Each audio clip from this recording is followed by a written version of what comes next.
భగవద్గీత సర్వ మానవాళి కోసం. ద్వితీయోధ్యాయః.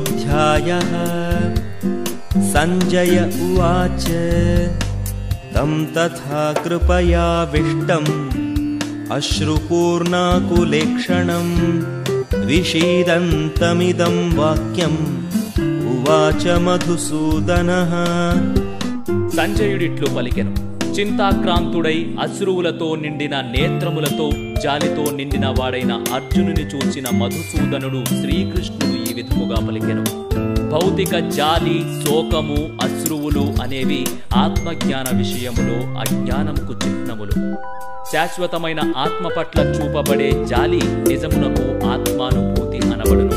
ఈ శ్లోకములో మధుసూదనః అను పదము ఎంతో ప్రధానం. శ్రీకృష్ణ భగవానుడు మధు అను రాక్షసుణ్ణి సంహరించెను.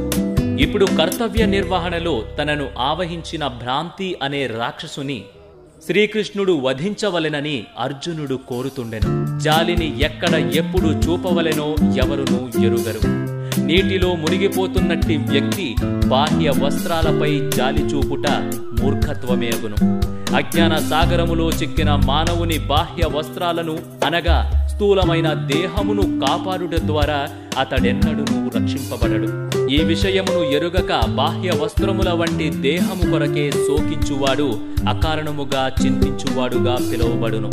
అర్జునుడు క్షత్రియుడు కనుక ఎట్టి ప్రవర్తన అతనికి యోగ్యము కాదు. అజ్ఞానుడైన మానవుని దుఃఖమును శ్రీకృష్ణ భగవానుడు తొలగించగలడు. ఆ ఉద్దేశము కొరకై భగవానుడు ఈ గీతా గానమును చేసెను.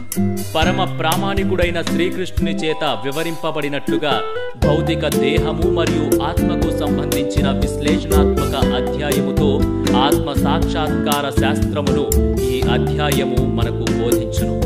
మానవుడు ఫలాపేక్ష లేకుండా కర్మలను ఆచరిస్తూ నిజమైన ఆత్మతత్వ విషయములో స్థితుడైనట్టి వానికే ఈ ఆత్మానుభూతి సాధ్యపడును.